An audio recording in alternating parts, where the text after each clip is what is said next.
El buque de guerra más poderoso del mundo anda suelto en el Atlántico. El acorazado alemán Bismarck exhibía un poder de fuego capaz de destruir cualquier embarcación aliada. Los británicos debieron recurrir a sus valerosos pilotos, quienes volaban biplanos vetustos, para cazar a la superarma de Hitler y hacerla desaparecer. Gracias a la extraordinaria animación por computadora, observaremos una batalla en el mar. La increíble historia del comienzo y el fin del mayor buque de guerra alemán y de la potencia aérea que cambió el curso de la guerra. ¡Viva la batalla! Analice las estrategias. Reviva la caza del Bismarck.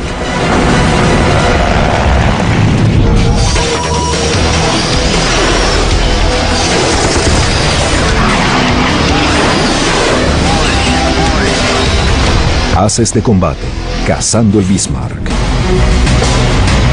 Madrugada del 24 de mayo de 1941, dos letales buques de guerra alemanes navegan las gélidas aguas del Atlántico Norte. A la cabeza de la formación va el crucero Prinz Eugen. Detrás de este se mueve una fortaleza de armas y acero, el acorazado Bismarck.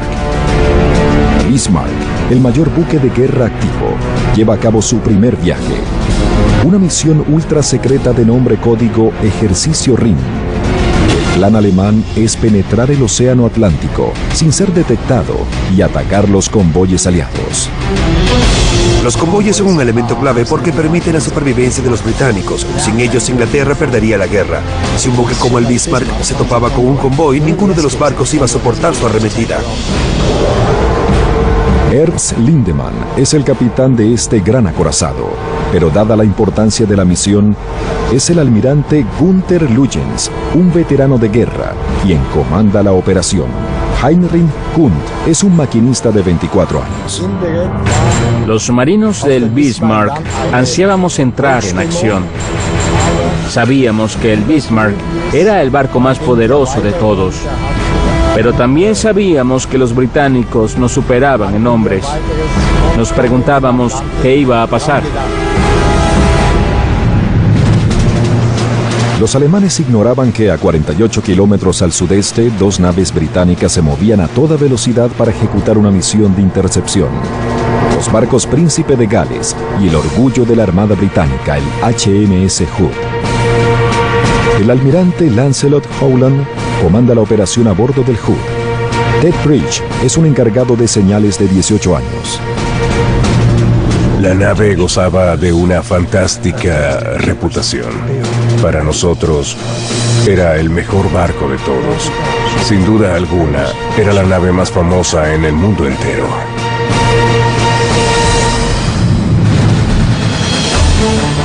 El almirante Howland no pudo desplegar su plan de batalla como él lo deseaba.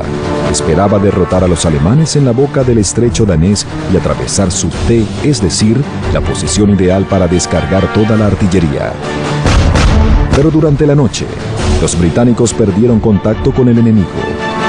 En la mañana, el enemigo estaba fuera de posición. Ahora los alemanes tenían la ventaja. Los alemanes descubrieron que ahora, completamente por accidente, contaban con una ventaja estratégica que los marinos, desde Nelson, habían tratado de encontrar. Atravesarían la T del enemigo. Esto significaba que el Bismarck podía avanzar con todas sus armas al tiempo que los británicos desplegaban una columna y solo podían recurrir a su artillería secundaria. Pero los británicos avanzaron sin temor. El Hood es la personificación del poder naval británico. A las 5:37 am, a 22 kilómetros de los alemanes, el Hood atacó primero. Los proyectiles impactaron el Prinz Eugen del lado de estribor. El Príncipe de Gales envió la siguiente descarga. Los proyectiles británicos no dieron en el blanco. Los proyectiles perforantes de los británicos terminaron en el mar. Se levantaron enormes columnas de agua alrededor de los buques alemanes, pero el almirante Lutyens resistió el embate. Nos colocamos en nuestros puestos a la espera de órdenes. esperábamos con ansiedad. Sabíamos que estábamos siendo atacados, pero ¿por qué no les respondíamos?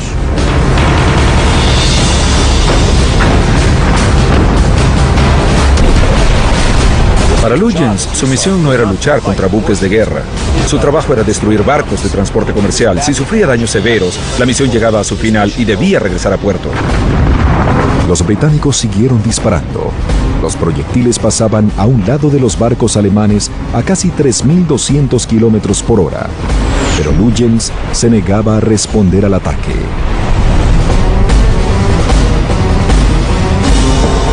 Al final, un frustrado capitán Lindemann dijo que nadie hundiría su barco en sus narices. El Bismarck abrió fuego.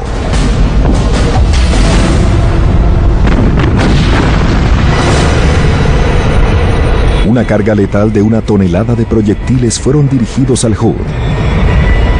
Alemania descargaba así la furia del buque de guerra más poderoso del mundo. 14 de febrero de 1939, Hamburgo, Alemania.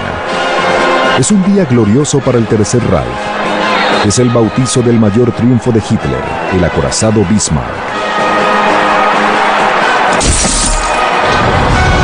Los noticieros alemanes anuncian con orgullo que el enorme buque pesa 35.000 toneladas, el límite legal establecido por los tratados navales internacionales luego de la Primera Guerra Mundial. Su peso real es un secreto bien guardado. Increíblemente, el Bismarck pesaba 50.000 toneladas. Cuando vimos al Bismarck en Hamburgo, nos sorprendió su increíble tamaño. Algunos compartimientos alcanzaban los 3 pisos de altura. Nunca había visto un barco tan impresionante. Medía casi 300 metros de largo. Ciertas partes de acero en su casco tenían 13 centímetros de grosor. Su bow de 35 metros formaba una plataforma de gran estabilidad para sus cañones de 45 centímetros. Me enorgullecía ir a bordo de barcos de ese tamaño. Era el símbolo de poder más grande y evidente. El 18 de mayo de 1941, el Bismarck inició su misión Ejercicio Ring. Pero 3 días después, fotografías aéreas de la Real Fuerza Aérea muestran al Bismarck cerca de Bergen, Noruega. La Real Fuerza Aérea envía de inmediato al buque de guerra Príncipe de Gales y al mayor de los barcos de guerra británicos, el HMS Hood. Cuando se terminó su construcción en 1920, el Hood era el barco de guerra más largo y rápido del mundo. Tenía 260 metros de largo y pesaba 48.000 toneladas. Tanto el Hood como el Bismarck poseen cañones de 45 centímetros que pueden enviar 771 kilogramos de proyectiles a distancias de más de 24 kilómetros. Pero los nuevos cañones del Bismarck podían disparar 3 proyectiles por minuto, el Hood solo 2. El blindaje era la principal diferencia. El Bismarck era un acorazado que poseía un blindaje de gran envergadura. En cambio, el Hood era un crucero construido para desplazarse rápidamente. Estaban diseñados para cazar y hundir barcos enemigos. No estaban hechos para enfrascarse en un combate directo contra otro barco de guerra. El blindaje de cubierta del Hood solo alcanzaba 7 centímetros de grosor. Los proyectiles que caían desde ángulos muy pronunciados, poder de fuego descendente, perforaban la cubierta con facilidad y explotaban en el interior del barco. La nave siempre intentaba reabastecerse y fortificar su cubierta, pero por desgracia, estalló la guerra y no se pudo remozar su estructura.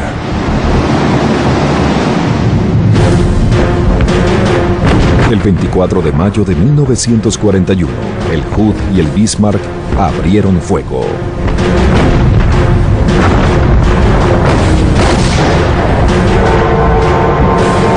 Cuando abrían fuego los cañones, todo el barco se tambaleaba. Era como si se doblara y lo alaran de un lado a otro en el agua. Era algo increíble. Las armas eran muy poderosas. El Hood y el Príncipe de Gales están aquí.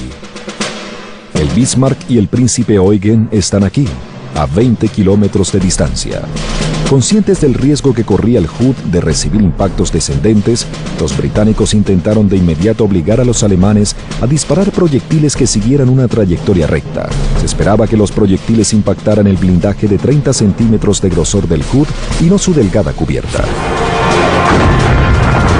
La primera salva del Bismarck no dio en el blanco y explotó cerca del lado de estribor. El Bismarck hizo una nueva descarga. Los artilleros alemanes demostraron tener una gran puntería.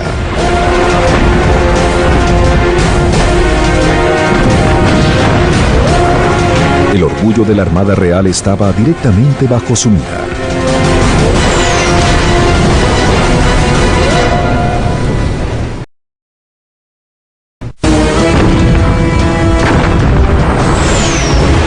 El 24 de mayo de 1941, el barco más poderoso del mundo, el acorazado alemán Bismarck y el crucero Príncipe Eugen se enfrascan en una refriega con los orgullos de la Armada Británica, el HMS Hood y el Príncipe de Gales.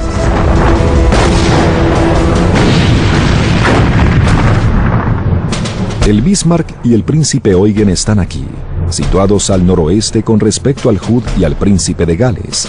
Los alemanes cuentan con una ventaja. Pueden abrir fuego con la totalidad de su artillería, mientras que los británicos solo podían usar sus armas secundarias. A 4 minutos de iniciada la batalla, los alemanes causan las primeras bajas. Un proyectil penetra el depósito de municiones y hace explotar 4 proyectiles antiaéreos de 10 centímetros.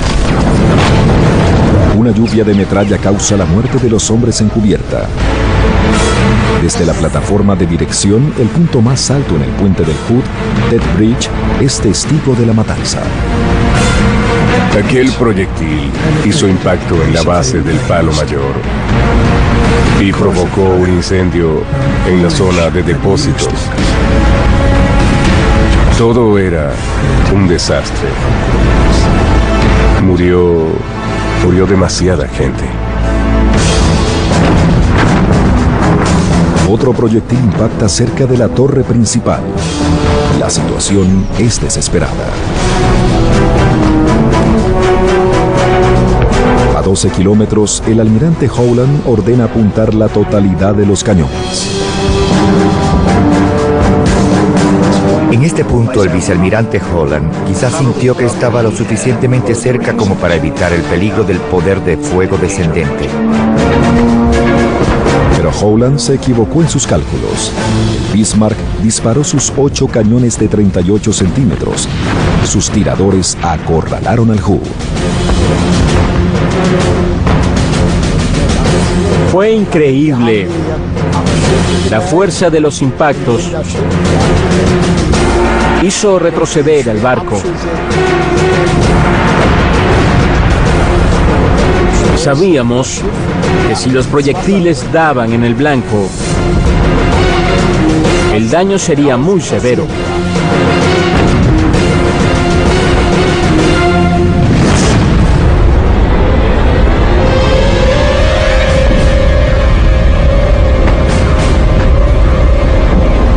Luego de 20 segundos volando, un proyectil penetrante de 771 kilogramos de peso cae en la parte central del Hood.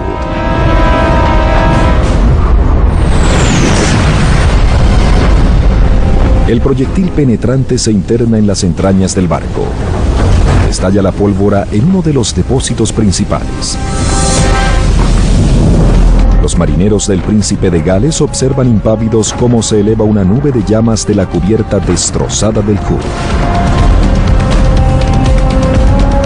Este montón de pólvora en ese depósito causó algo que llamamos deflagración. Es como un gran velón que arde en un espacio cerrado. Una explosión en el casco hace que el poderoso barco se doble y estalle.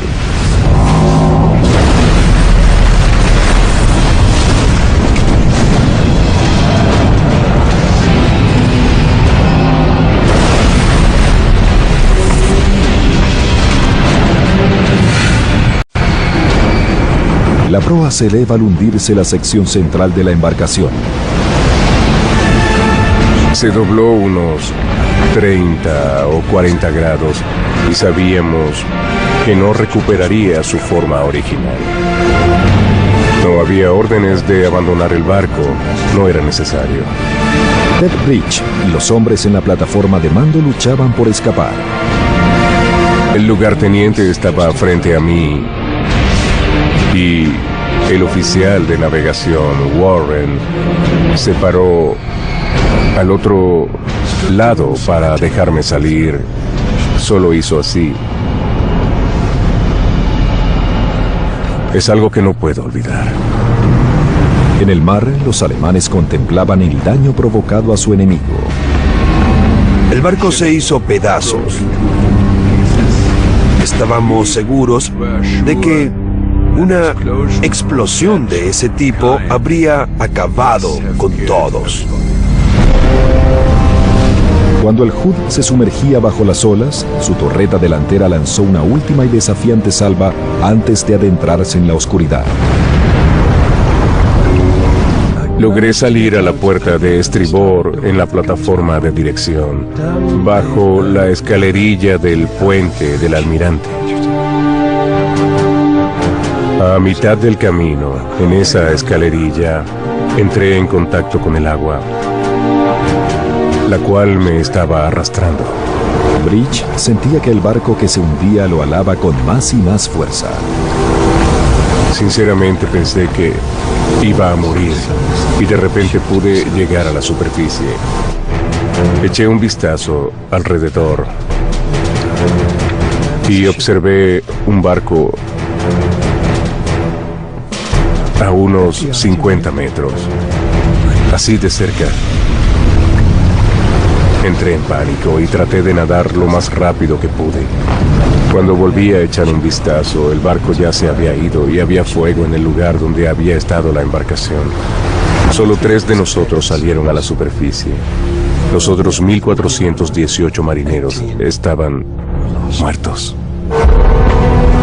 Cuando supimos que el Hood se había hundido, empezamos a celebrar por lo que habíamos logrado. Pero luego nos dimos cuenta de la devastación causada. Éramos conscientes del gran número de marineros en el Hood que debieron haber muerto de forma muy trágica durante la explosión.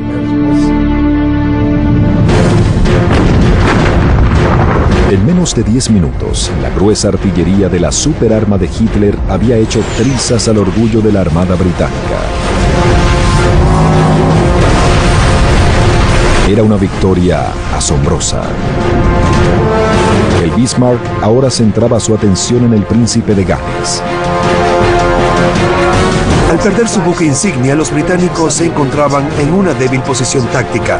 El Príncipe de Gales había quedado solo. Era un barco nuevo y sin experiencia. Además, sufría fallas mecánicas muy serias.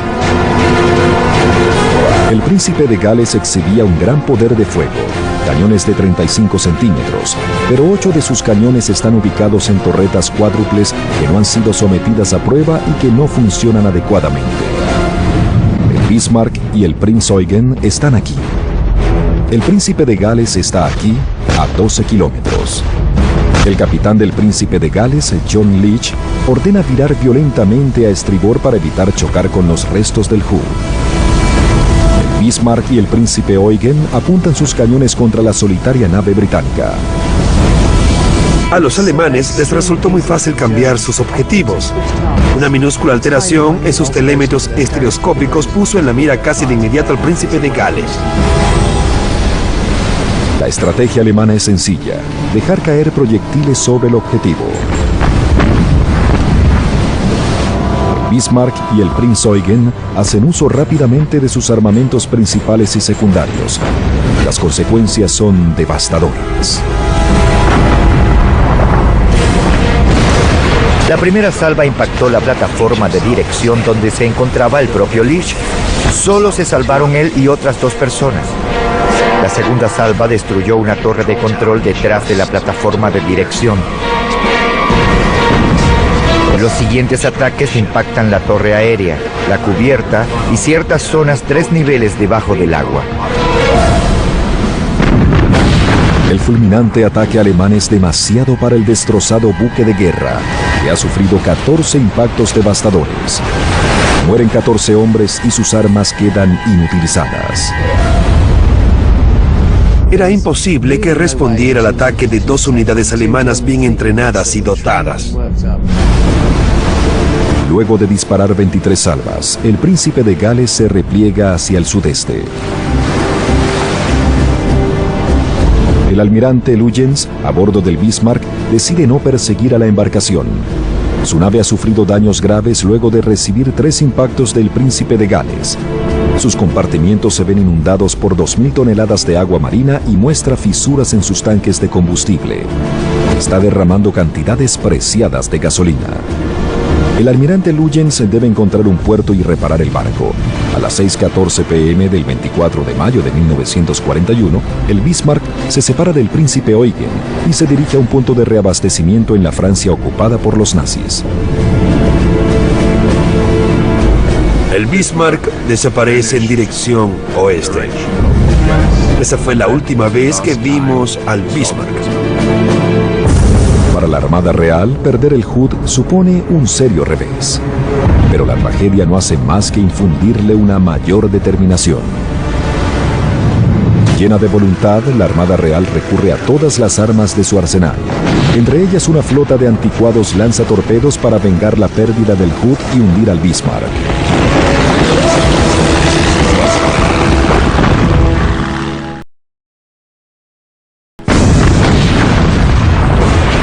El 4 de mayo de 1941, la nueva superarma de Hitler, el acorazado Bismarck, ha hundido al símbolo del poderío naval británico, el HMS Hood, y causado graves daños al príncipe de Gales. La noticia de la tragedia se extiende rápidamente. En Inglaterra, la reacción a la pérdida del Hood desató una mezcla de ira y deseos de venganza. Se trataba del orgullo de la Armada Real. Era un buque poderoso e imposible de hundir. Esto afectó seriamente la moral británica. Los británicos respondieron con rapidez y determinación. El primer ministro Winston Churchill prometió hundir el Bismarck a toda costa. Sin duda, todos queríamos vengar al Hood. Todos los barcos de la Armada, los más pequeños y los más grandes, deseaban vengar la derrota del Hood. Y eso nos propusimos hacer. Horas después del hundimiento del Hood, se envían a casi todos los barcos de guerra en el Atlántico Norte para que refuercen la flota del almirante John Tovey. El Bismarck está a 3.200 kilómetros de Francia. El príncipe de Gales, que ha sufrido daños severos, sigue de cerca al Bismarck con el apoyo de los cruceros Norfolk y Suffolk. Tovey comanda la operación desde el acorazado Rey Jorge V. Su flota de batalla se encuentra a 480 kilómetros al este con respecto al Bismarck. Desde el sur aparece un destacamento denominado Fuerza H. Tovey, quien lleva horas detrás del Bismarck, decide que la mejor arma para un rápido contraataque es un ataque aéreo.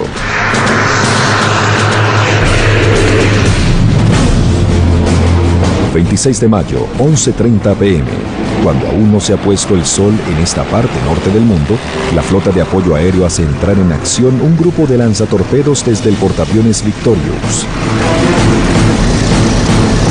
170 kilómetros por hora, los lanzatorpedos Swordfish usan un sistema de radar primitivo para volar hacia el Bismarck. El Swordfish, conocido cariñosamente como la Red, fue construido por la compañía de aviación Ferry. Era un biplano ligero con un armazón de metal cubierto de tela. El avión contaba con una tripulación de 3 personas, un piloto, un observador y un artillero a cargo de la metralleta. El diseño de ala doble le permitía despegar con gran facilidad y también aterrizar en las cubiertas de pequeños portaaviones. Se consideraba al Swordfish un avión anticuado e incluso obsoleto a comienzos de la Segunda Guerra Mundial. Anticuado quizá, pero no inferior a otros aviones. Era el más maniobrable de todos, incluso a bajas velocidades, 60 nudos, por ejemplo. Aún así se tenía un control absoluto. El armamento principal del Swordfish era un torpedo Mark 12 de 45 centímetros, dotado de una carga explosiva de TNT de 175 kilogramos. Un año antes, el Swordfish hundió 5 barcos de guerra durante el ataque a Taranto, Italia, lo que permitió confirmar la idea que ahora dominaba el combate naval. Los aviones podían dominar a los barcos de guerra. Una flotilla de 8 biplanos se enfiló hacia el Bismarck. La flotilla se dividió en grupos de 3. Volaban en formación simple y luego descendían en picada 60 metros girando hacia el objetivo de forma simultánea para lanzar su ataque.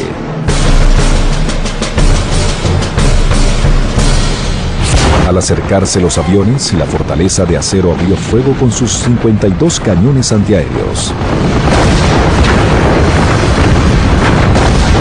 El objetivo de estos mediocres y anticuados biplanos era una embarcación bien armada y apertrechada.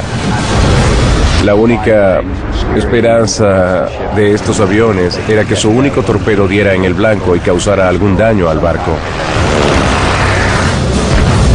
Los cañones alemanes recurrieron a una inteligente táctica.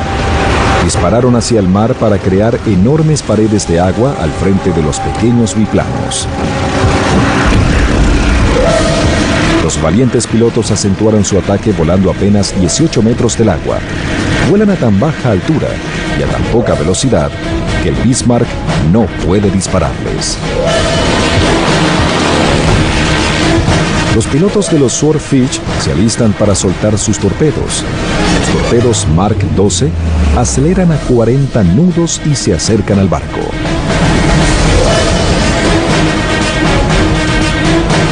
Los lanzatorpedos británicos empezaron a atacarnos.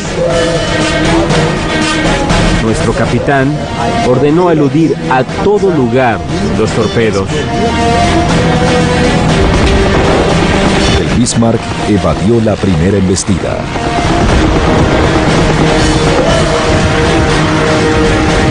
Luego un Swordfish, piloteado por el teniente Percy Gigg y acompañado por el artillero Les Seyer y el observador B.K. Norfolk, enfiló hacia el barco y lo atacó.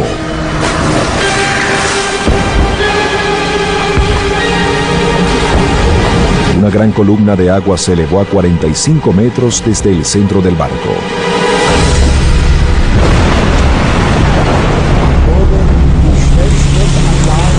Un torpedo impactó el casco. La enorme explosión nos hizo tambalear y la sacudida apagó las turbinas. Debimos reiniciar los motores de inmediato. Durante el ataque, el contramaestre, el oficial Karl Kirber, cayó en la catapulta de los aviones y falleció. El Bismarck había sufrido su primera baja, pero el torpedo solo sacudió el blindaje de mayor grosor y causó poco daño estructural.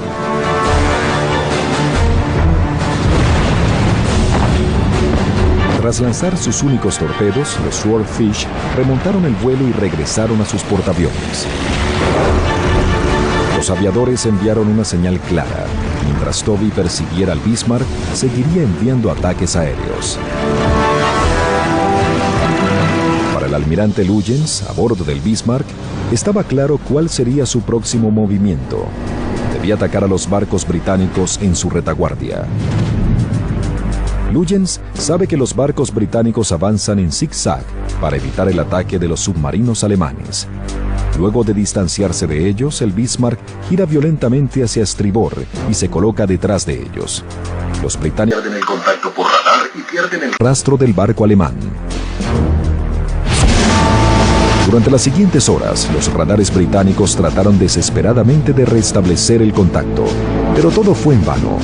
A las 5 a.m., 24 horas después de que se hundiera el Hood, los cruceros envían un mensaje nada alentador para Toby.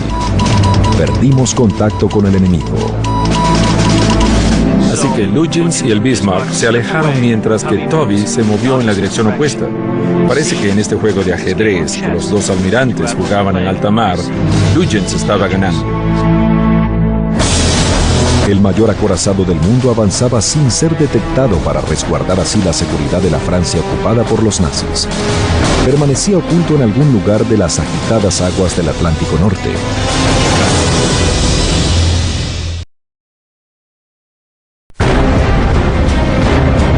El 26 de mayo de 1941, durante 30 horas, barcos y aviones de la flota británica registraron minuciosamente el Atlántico Norte en busca de alguna señal del Bismarck.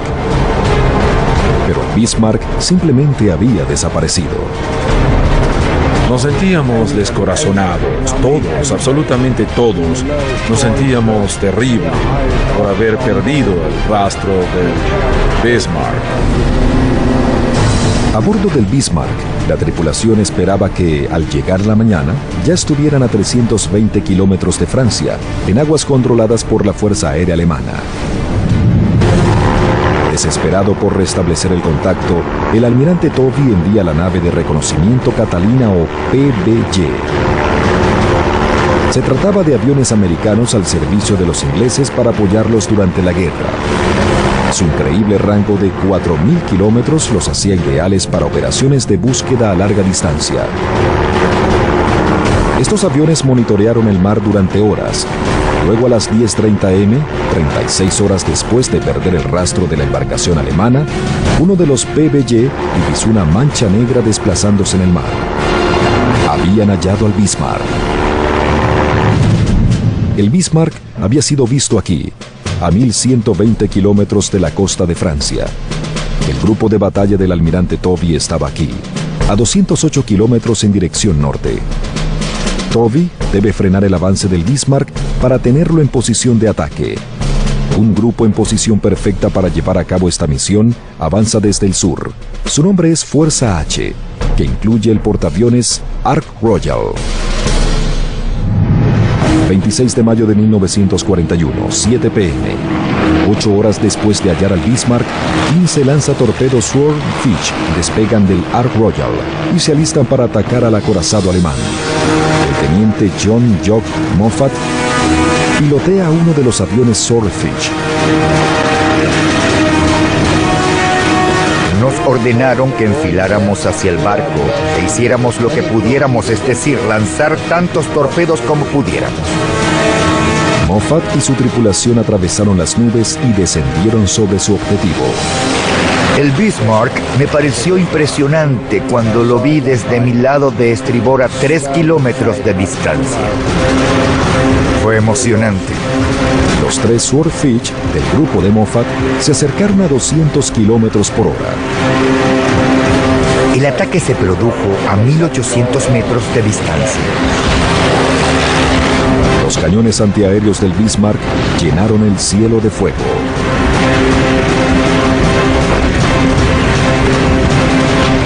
Estaba seguro de lo que iba a suceder y me sentía muy asustado. Pensé que mi única posibilidad de sobrevivir era volar lo más bajo posible.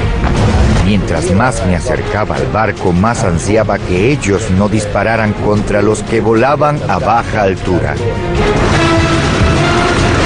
Moffat se acerca a 2 kilómetros y se dispone a atacar. Escuché una voz que me decía que no atacara aún. Era la voz de mi observador. No entendía lo que estaba ocurriendo. Y de repente, al girar un poco a la derecha, vi a mi amigo que casi se salía del avión. No sé cómo lo hizo, pero estaba inclinado en el avión, con su cabeza debajo del fuselaje, gritándome que aún no atacara. Luego me di cuenta del porqué. En alta mar, los observadores de Moffat saben que si el torpedo toca contra lo alto de una ola, el impacto podía desviarlo de su curso. Con solo un torpedo, el disparo debía ser preciso. El observador se colgaba del avión para juzgar el peso de la ola, a la espera del momento oportuno. Si se lanzaba un torpedo y este atravesaba la ola, entonces había alguna oportunidad. Eso era lo que él me indicaba. Así que cuando lo solté, sabía que llegaría a su destino. Bismarck desvía violentamente su curso para evitar el torpedo, pero se equivocó en su cálculo. 51 segundos después de ser lanzado, el misil impactó el Bismarck del lado de popa.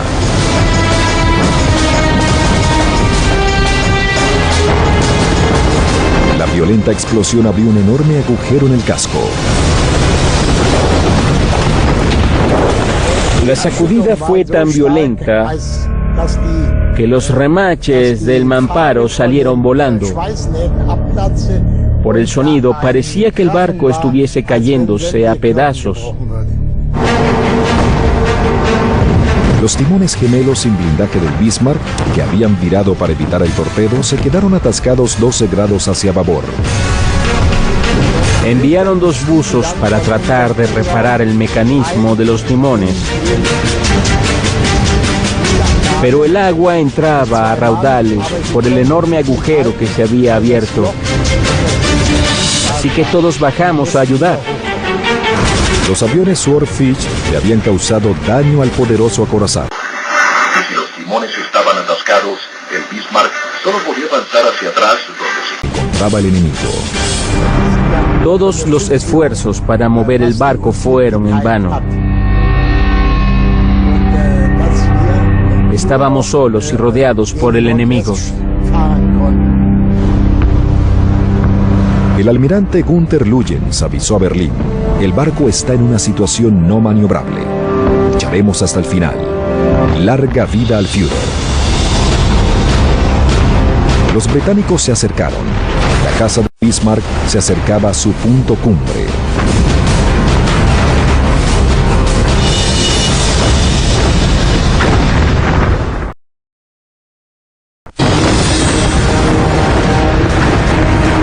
El 27 de mayo de 1941, el acorazado Bismarck, afectado por los ataques de los valientes pilotos de los aviones Swordfish, avanzaba inevitablemente directo hacia sus enemigos. El poder aéreo había demostrado su supremacía ante el más poderoso de los buques de guerra. La flotilla británica se acercaba para dar la estocada final. Finalmente había una oportunidad para vengar la destrucción del Hood y los británicos entraron en acción confiados en acabar con el Bismarck. En el buque Rey Jorge V, el almirante John Toby planeaba su estrategia.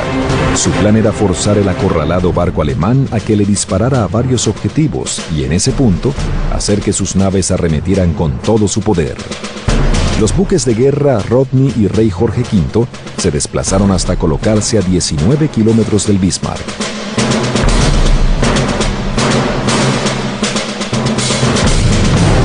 A las 8:47 am entraron en acción los cañones de 40 centímetros del Rodney.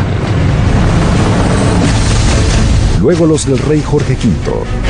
Los proyectiles volaban alrededor del Bismarck.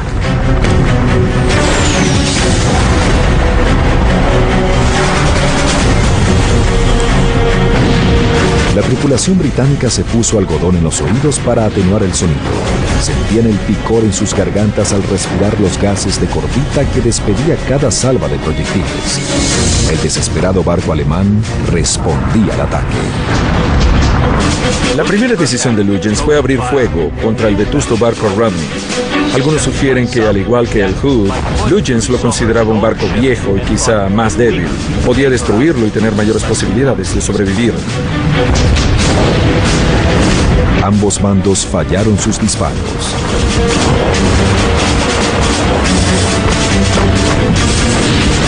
Con cada salva, los cañones ajustan sus miras. Pero con sus timones atascados, el Bismarck no puede maniobrar y se convierte en un blanco fácil. Bismarck recibe el primer impacto a las 9 am. un proyectil del Rodney. Los británicos han hallado el punto exacto de tiro y descargan todo lo que tienen. Disparábamos descargas de 10 proyectiles al mismo tiempo. 10 proyectiles de 35 centímetros volaban uno tras otro. Son demasiados proyectiles que soportar. Dos cruceros británicos, el Norfolk y el Dorsetshire, se unieron a la embestida. Al Bismarck lo bombardeaban por todos lados. Las esquirlas de los proyectiles circulaban por los conductos de aire que nos suministraban aire fresco. Los proyectiles nos golpeaban a gran velocidad y violentamente. Los cañones de 35 centímetros del buque Rey Jorge dieron en el blanco en una zona clave. Un proyectil hizo blanco en el área de control de artillería y también en la batería principal. Los hombres gritaban al sentir los gases de sulfuro que los escaldaban severamente. El Bismarck es ahora todo un matadero. El gran acorazado lanza una salva final. Pero a las 9:31 am sus poderosos cañones dejan de disparar. Los cañones del Bismarck dejaron de disparar, pero seguía recibiendo impactos de proyectil por todos lados. El barco se caía a pedazos. Al final sentí lástima al ver todo aquello, porque sabíamos que no seguiría luchando. La flota de Toby disparó 2.800 proyectiles. 400 impactos redujeron al Bismarck a un infierno de acero arrasado por el fuego. Pero el gran acorazado, con su bandera aún ondeando, se mantuvo a flote. A las 10:21 Toby ordenó un cese al fuego. El Dorsetshire avanzó para torpedear y hundir al Bismarck. Pero los comandantes en jefe que permanecían en el Bismarck tenían otros planes. Nos ordenaron por los altavoces que debíamos abrir las válvulas, pues íbamos a hundir el barco nosotros mismos y a abandonarlo. Antes de empezar a inundar el barco, el Dorsetshire disparó 3 torpedos de 53 centímetros contra el Bismarck. A las 10:39 am, el Bismarck se hundió del lado de popa en su tumba marina.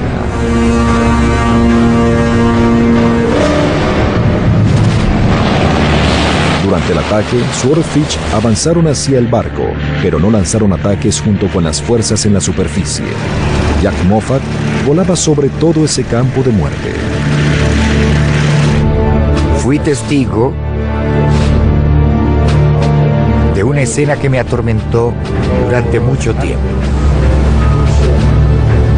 No es nada agradable ver todos esos pobres marineros muertos en el mar. Cuando retornamos al barco, no sentíamos euforia porque pensábamos que ellos, como nosotros, eran marineros por la gracia de Dios. De los 2.092 tripulantes del Bismarck, solo 115 sobrevivieron. Entre los muertos figuraban los almirantes Luyens y el capitán Lindemann. La única misión de combate del Bismarck solo duró 215 horas. Demostró ser un formidable enemigo al enfrentarse a otros barcos.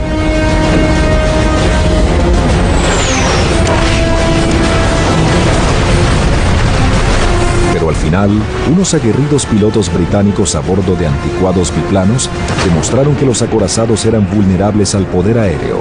Eso marcó el final de las batallas navales. Aunque los submarinos alemanes siguieron atacando convoyes, Hitler nunca volvió a permitir que la armada alemana se internara en el Atlántico Norte. El trágico destino del gigante Bismarck demostró que el mar se controlaba desde el cielo.